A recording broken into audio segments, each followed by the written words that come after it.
Good morning, St. Francis, and good morning, people of God. It is Monday, the 5th day of September 2022. It is Monday of the 23rd week in Ordinary Time. It is also Labor Day. Happy Labor Day. Always important to remember that Labor Day celebrates something that's very important and unique to human beings. Labor is not something that should be understood ever as a drudgery, as a turmoil, as a travail, as some kind of forced thing that human beings are made to do. In that third chapter of Genesis, where there is the experience with a serpent and a man and a woman and an apple that they were supposed to eat. Yes, one of the results of that, one of the consequences of that, is that labor would be hard, that labor would be difficult, but it does not mean that labor is not good, because the wonderful thing, as we understand, particularly within Catholic social teaching, is that labor allows us to share a part of who and what we are with what it is that we do, what we create, what is it that we imagine, what is it that we discover and achieve, that is part of ourselves as human beings, that goes into what it is that we have done.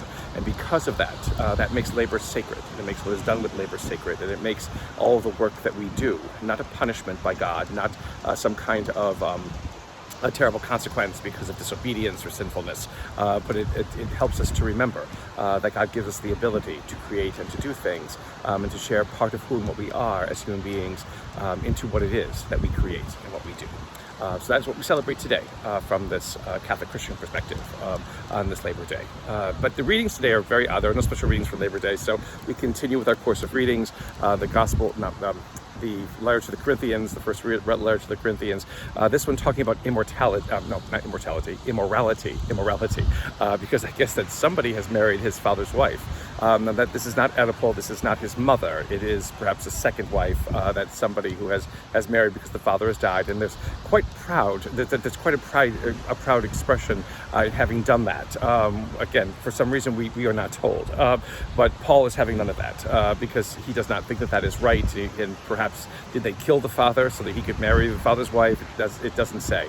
But the whole sense is which we need to become better sometimes than our culture and our society will permit us to be. That we must also be looking at more, not in a prudish way, not in a way that again makes us fearful of our of ourselves and of our humanity and who and what we are, but in a way that makes that focuses upon something more in life than just these baseless and base and lacking values and experiences of our society and of our culture.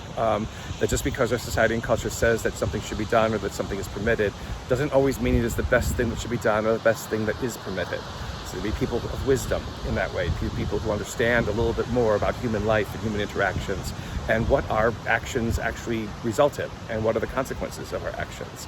And this is where again Paul goes on to say, you use those great words that are used in the preface to the Eucharistic prayer during the Easter season, that Christ our Passover has been sacrificed, and because of that, life is changed forever. And so we don't necessarily need to continue to live as our society and culture say that we should live, but we can live in different ways, in more powerful ways, in more wonderful ways. Luke's Gospel, Jesus is again in a synagogue, and a man comes before him with a withered hand. It is the Sabbath, which is why he's in the synagogue. And the Pharisees are seeing what he's going to do about this. And Jesus asks the very practical question, is it lawful to do good or evil on the Sabbath? Is it better to do good or evil on the Sabbath? And again, they have nothing to say to this always, because they know that they have blocked themselves into a corner, and Jesus heals the man's hand, and the Pharisees decide to plot his death. Again, the goodness of God not being seen because we hold so fast to empty and vacant and sad understandings of ourselves and of our world around us, is that we would rather obey laws that we have made as human beings than the laws that God has created to allow humanity to flourish and for life to be full and to be whole.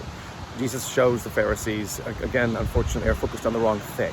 And even though they will plot his death, they can do nothing to stop the great will of God from accomplishing what it is that God intends to accomplish on this earth. And may the Lord give you his peace.